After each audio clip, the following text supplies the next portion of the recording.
Hi there and welcome to our November video feedback. We've certainly had some interesting weather of late. It's sub-zero here at the new Kennet Hatchery. Luckily Dell's managed to put a bit of a space heater in here, but out there we've gone through every form of weather imaginable. We can show you now a picture of what our Northmoor venue looked like just a few weeks ago. I mean, luckily the Thames is back in its banks, and later on Jim will give us fishing prospects for the coming month of December. But yeah, it's been challenging. But that said, as you'll see from our regular fishing pictures video, our members have been out there, they've been catching some really fine fish. So we've got all of that to report, plus our usual fisheries report, news and views, and inevitably a hatchery tour with Dell, just so that members can be aware of exactly how much progress this great project is making. So we'll get on with it. Right, Dell, so fisheries report. Before we get onto that though, you've got a bit of an announcement about our special guest for the open day, haven't you? Yes, we kept it quiet from last month, and we've managed to secure David Seaman, England goalkeeper, Arsenal goalkeeper, amongst others. Yeah, he's going to come along, and we'll probably do the same sort of format as we've done last year, just a general chat and some questions and answers, and he'll be hanging around most of the day, so yeah. And he's not just known for his football, is he? I mean, he's a pretty fine angler. Yes, yeah. He's a pretty decent all-rounder. You know, he'll fish for pike, carp, barbel. I mean, he lives right on the Kennet, so barbel's sort of in his blood almost. I mean, he's very much like yourself. He actually bought the house that he lives in now because of the fishing. So yeah, but Del, the difference is David Seaman could afford to buy a great big mill house. I bought a tiny little terrace house on Elgar Road. Yeah, that's true. That is true. And of course, it's not just David, is it? Jamie Cook's confirmed. So Jamie, and we're going to try and get a couple of others along the way, and we'll announce them as and when we get them. Oh, thanks for that, Del. Well done for organising that one. I wondered how we were going to follow up with Paul Whitehouse last year. Yeah, but David's a pretty tough act to follow. Well, quite. But look, an England goalkeeper. I mean, that's cool. So look out for the posters. We've just had them produced, so they'll be around and about. And as we get more guests and more activities confirmed, we'll be publicising those. But encourage people to come along. Put the date in your diary. Obviously, there'll be the fishing tackle only car boot sale. So it's Saturday, July the 20th. Farnham Flint, as usual, on the very new car park. Yes, the very new car park, and woe betide anybody that disrupts it. Well, last year we were paddling through water, if you remember. So, I mean, exactly. I think that was probably one of the triggers. Anything's going to be an improvement than what it was last year. Right, mate. Okay, so tell us more about what you and Jim have been up to. I know we're going to do a hatchery at the end, but I know you've been making some progress elsewhere. Yeah, I mean, to be fair, the last month has been sort of pretty much hatchery focused, as we'll see a bit later. But we've also been over to Wiley's. Unfortunately, the weather is against us, and after following the wettest October in living memory or whatever it was, certainly up there with our, work has come to a bit of a stop there because we're just making more mess than we're trying to clear up. So me and Jim actually had a chat about it this morning. I think what we're going to do, we're going to keep an eye on the weather at the moment, and we're probably just going to get it to a state where people can go and fish there if they feel they need to go and fish there. But we're going to put it on hold until we can get some better weather.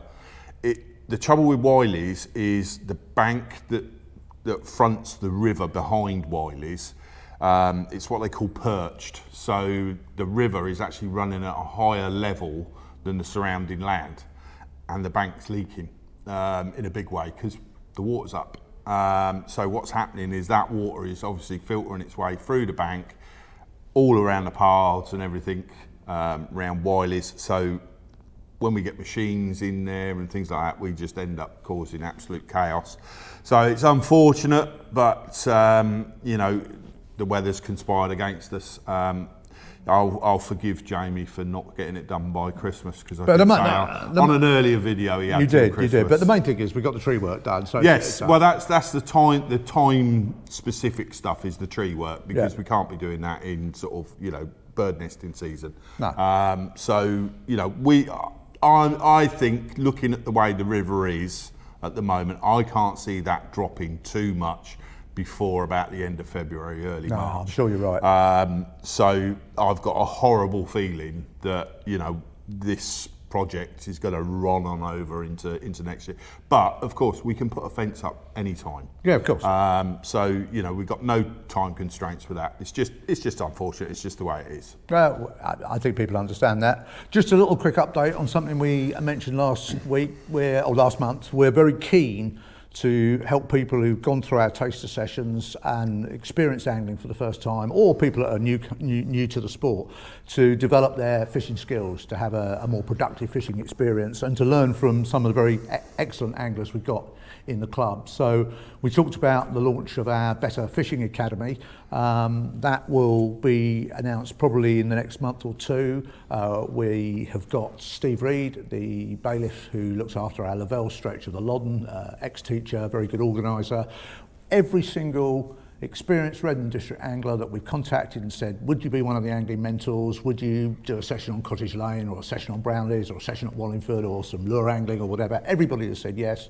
So we're just putting all the safeguarding measures in place. We've now even got a new logo, the Redden District Better Angling Academy. In fact, I think we should get some badges made for people who've gone through it. Yeah, why not? Yeah, so come and get a badge. So we all like a badge. So that's all been done. So look out for that. But exciting new project, and the name of the game is really to take people from being those that are perhaps experienced angling one or two times to becoming the kind of mad keen lifelong anglers that we all are. Yeah, it's to bridge that gap, you know, between a novice. I mean, the way I look at it, I mean, you know, people that know me know I like playing around on motorbikes, and when you go on these track days and things, they have different groups, and you have novice, intermediates, and then you have like an expert class. And we've got the novice, we've got the expert, we haven't got the intermediate bit. So that's what we're trying to do. We're trying to bridge that gap and help people catch more fish. So that's good news, and I think other angling clubs will be looking at this, because if we can make it work, make it work in Reading, I'm sure they can make it work elsewhere. Right, we've got our old friend Keith Johnson joining us shortly. Keith is, for people who don't know, Keith is treasurer, I think, of the Kennet Valley Fisheries Association. Yeah, I think he's more or less chief cook, bottle washer. Absolutely. Been around angling a long, long time. He has very kindly agreed to be vice chair of the project group for the Hatchery, which of course will involve clubs and fisheries right the way across the Kennet Valley. So Dell's going to take Keith for a tour and share that information with everybody. But before Keith arrives, a quick 30 seconds on where the project's got to now. Yeah, well, where are we now? We've got half of the sort of. It's 30 seconds. I think I've spent that already. There's 4 separate zones within this sort of setup, if you like, and we've got one of the zones full of water behind us. No leaks, that's ready to go. That could have fish in it this afternoon. The other zone, which is the fry zone, which is where all the fry will go, we've still got a little bit of work to do on that. We're hoping to get that done for sort of next week, something like that. But essentially, all the drainage is in. We've now got to do the returns. So all the returns will be done in the next fortnight or so, but the drainage is in. So we're on course for having the whole system wet for Christmas. There we go, wet for Christmas. Well, thanks for that, and we'll learn a lot more as you explain it to Keith, because that'll be Keith's first visit to the hatchery. So really now, Dell, we need to move on to our Fish of the Year competition and our Fishing Picture of the Year competition. So I'll do the Fish of the Year competition. Here's an interesting one. We had an entry from Daniel Hornblow on a 10-4 Kennet trout. Yep. And we also had a beautiful barbel from our old friend Shane Page of 12 pound 8 ounces from Lower Benyon. Now, it would be tempting to give the prize for the big trout again, but you and I looked at the picture and it's the same one that Scotty Evelyn caught, wasn't it? I mean, it's a bit of a pet, that thing. I mean, I think there's been 4 people have caught it since Scott caught it. So, you know, whilst it's an absolutely, look, it's a fish of a lifetime, la-di-da-di-da-di-da, we can't keep giving it to the same fish. Well, I know you support my decision not to, but just we'll put the pictures up now so you can see Scott's fish, you can see Daniel's fish. Look at the spots, look at the coloration. It's clearly the same thing. I cannot believe that the river at Berfield has got 2 double-figure trout tearing around in it, terrorising everything that swims. But there you go. Right, so really, without further ado, congratulations, Shane Page. A hard-fought barbel. Shane struggled a bit with his barbel this year. Yep. One of our finer barbel anglers, 12 pound 8. Beautiful, beautiful picture of this. Shane, you win your November Fish of the Year trophy, plus a £50 Angling Direct voucher. Get in touch with us and we'll do the usual handovers. So congratulations, Shane.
And now, Dale, fishing pictures. It's been a right old mixed bag. Yeah. What have you? Well, why don't you pick out the one that you decided to go for first, and then we'll talk through some of the more notable pictures. Well, as per usual, you know, it's very difficult to pick these pictures each month. But right from the outset, we said that, you know, unfortunately, we won't take sort of scenic shots, and it's got to have an angler in it, and they've got to be smiling. It's got to be about why we go fishing. And I think the best one, the pick of the bunch for me, is Dave Elliott with his pike. And I think it was a bit of a surprise. I don't think he was actually fishing for it. Well, not on a maggot feeder, he wasn't. No. So you know, to land a pike of any size, let alone a size like that, on you know, normal sort of feeder tactics, that's notable. And then to back it up with a picture like that, it's fantastic. So Dave, send us a message or get a message to us somehow,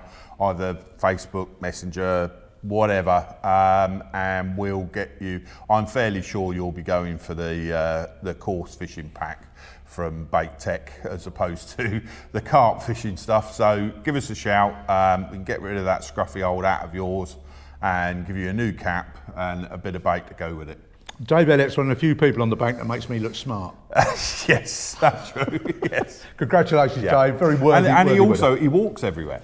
He does? He walks everywhere. I mean, I think he's well into his 70s now, and he's got to be one of the fittest 70-year-olds I've ever met, I think. So, well done, Dave. Absolutely.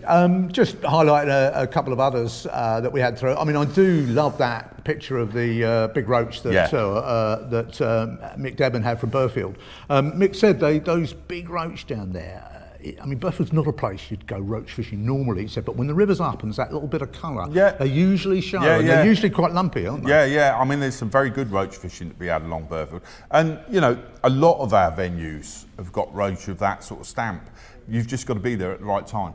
I mean, Berfield's been getting a lot of attention just lately. Yeah. Hence why, you know, there's some good fish. You know, some underused venues that, you know, have got equally as good roach. Other notable pictures that came in, obviously Kevin Hargreaves. It wouldn't be a month wouldn't go past without Kevin catching a specimen chub or a He's fast specimen becoming the poster boy of Reading districts. He very much is. The other one that Kevin caught, which I thought was quite interesting, was this surprise tench he caught from one of our river sections at £8.10. I mean, do you reckon that's a refugee from one of the lakes? I tell you what, I think that years gone by, there was quite a good head of tench in places like Padworth, East Towney, and what have you. And I think that's where they've sort of migrated from. Yeah. I mean, I know people that have, I mean, our chairman, Graham Hawkins, he had quite a big one from Lower Benyons a good few years ago, because I was stood there when he actually caught it, and he actually played it under a boat as the boat was passing. That's why it sticks in my head, you know. So there is tench around, although they are a rare thing in the river. Yeah. And to get one is, you know, I mean, that's a bonus. It is. And the other thing is Daniel, forgive me if I don't try and pronounce your name because I'll get it wrong, but Daniel caught this zander. We don't often see these appear. In fact, we've never seen one on our picture shot. This was obviously on the weir permit between Wallingford A and Wallingford B. But the Wallingford weir is actually known for zander. And of course, Daniel's been there targeting it with dead baits. And be interested to see if a few more of our predator anglers would actually... Yeah, that's it. Yeah, I mean, I've heard rumours of them being caught along at Wallingford. I've also heard rumours of them being caught at Sonning as well. Right. I think they're fantastic. I mean, they're much maligned. I know, you know, CRT don't go a lot on them, and you know they are what's recognised as a non-indigenous species. But they're acclimatised, aren't they? Like fish and carp. Yeah, exactly. I mean, how far do you go? You know, carp aren't native, so you know these. I think they're a fantastic fish, and they're definitely on my list. I've never caught one, and I'd love to catch one. Well, perhaps we'll have a go next season. Okay, well that concludes the picture gallery. Congratulations again to Dave, and thanks for all the pictures that people have submitted. Difficult fishing conditions, but a real good range of species caught this month. Yeah, definitely. It's good to see. You know, there's river fish, there's lake fish, there's, you know, I mean, well, you name it, it's in there really. Yeah. About the only thing that's missing is dace.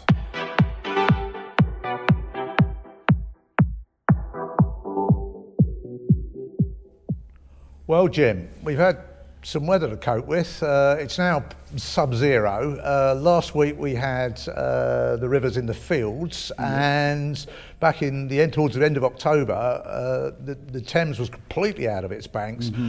I had a look at the river down at Pangbourne the other day, in fact yesterday, and it's finding down nicely. So I'm kind of quite excited, if people are prepared to brave the cold, that those fish are going to be up for it. But what's your recommendations of species to target?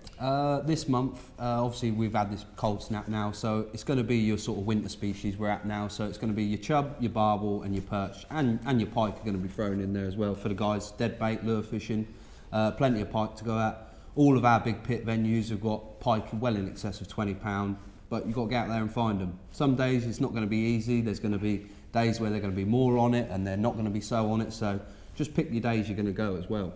And I think a bit of advice for people chasing the chub. I mean, on the middle reaches of the river now, where it's still chunking through, so we're primarily looking at ledger and feeder tactics. But when that flow drops off, and it will drop off quite quickly if we don't have the rain, the middle river will start to go low and clear, and then people should really start thinking about the maggot approach, and then possibly even getting themselves up to the upper stretches at Northmoor, shouldn't they? Northmoor, you can have some great days up there with a couple of pints of maggots and a waggler rod even. You can get them sort of middle of the river up there. It's a lovely pace of sort of flow up there, so if you can go up there, I know it's a bit of a drive out there, but trust me, it can be worth it. Getting out there for a day's fishing, make sure you've got plenty of bait though, because if the chub are there, they'll eat it all day long. And of course, for people, don't forget, you've got access to all the Jolly Anglers venues at Wallingford on the Reading ticket, and with the South Certainty Exchange ticket, there's about another 5 stretches of the upper river. So, you know, a Reading district member for £80 a year has got a huge swathe of the River Thames to go at, which is great. And of course, we've got some great perch. I mean, those perch on the canal and on the Kennet are going to be worth a go as the levels drop, aren't they? One look at our Facebook page again. Ben Lovell's been out the last few weeks, and he's been getting some exceptional perch already. And these are big chunky perch, and it's so early on in sort of towards the end of the season. Give it a next couple of months, and these perch are just only going to be getting bigger. So there's going to be plenty of 4-pounders out there to be caught. You just got to go find them. Well, talking of which, I shall stick up this glory shot of myself. This was not a Reading water, but it's only just down the road. There's some lovely perch throughout our area, both on the Kennet and the Thames. So I absolutely agree with you. Target perch, target chub. You're in for a good time this month, as long as the levels stay sensible. Yeah, fingers crossed. There's good fish to be caught, so just get out there and catch them. Thanks very much, Jim. How you doing, Keith? You all right? Yeah, good. Welcome to Reading District Hatchery. Thank you. And thank you for showing me around. Yeah, that's right. Right. We'll start at the beginning. So, fish from the river will be brought into here. They'll be incubated for a period where we'll raise the water temperature up. We'll inject them with a hormone that will then get them sexy, essentially. Then we'll strip their eggs out, mix the milk with the eggs. That will get mixed and that will go boom into one of those. There'll be, I mean, we're not quite there yet, but there will be a feed going in the bottom of that there. So this will just be mobilising the eggs. So the eggs will just mobilise in there. Then once the fish hatch out, they'll go down there, drop into these tanks here. Now every single one of these tanks will have one of these. So there'll be a constant stream of fry basically when they start hatching. The reason we're using these, they're called McDonald jars, and unfertilised eggs are lighter than fertilised eggs. Yeah. So what happens is all the top on here will have the unfertilised ones, so we can scoop them out so they don't go mouldy basically. So that's the first part of the process. So they will go in there. As we've said before, 70% of what's in there will, after about 6 weeks, go straight out into the river. We'll hold 30% back. Those 30% will then be transferred from here into the second zone of the hatchery, which is these, which are the growing on tanks. And they'll sit in here for probably 12, maybe 14 months. They'll grow on and they'll be fed continually. So we're hoping things like barbel, etc., will be up to sort of 5-6 inches, maybe even 8 inches if we can get it. So far, where we're at the moment is all the drainage is in. So all these tanks are all plumbed in. These have got some water in. They'll have some water in on Monday. We're just waiting on some sealant and what have you to dry off. And these up here where the lights are, so we'll have water from the tanks will go into these. Those ones there will go into that one. This one here, being large volume, will go into this filter here. From this filter here, the water will be passed through a UV filter and it will be piped back in there, up along the top of there, and then drop back in there, and then that will create a continual loop of fresh water. These here, we'll be washing these out probably once a week, something like that. These are pretty decent. You can, I mean, me and Jim have scratched their heads for the last 3 weeks trying to work out exactly how they work. And we've sorted them out now. We know exactly how they work. And essentially, what happens? All the solids go in there. It filters through. This is the biological part of it. So this is where all the bacteria and whatever starts breaking everything down. And then you essentially isolate this section with this section, and then drain this one down, and then that'll go to waste. Right. So yeah, that's it and all about in a nutshell, if you like. So that's what we're doing. It's great. Looks great. Yeah, Well good. done, Dale. Nice to see you. Okay, that's it for another month. I hope you found that interesting, particularly the updates on the hatchery. And congratulations again to everybody who's won prizes in the competitions and submitted some of those excellent fishing pictures. All that really remains for me to do on behalf of Reading District and Dale and myself and Jim and everybody else is to wish you all a very Merry Christmas and tight lines. And Dale. And it's a goodbye from him. And it's a goodbye from me.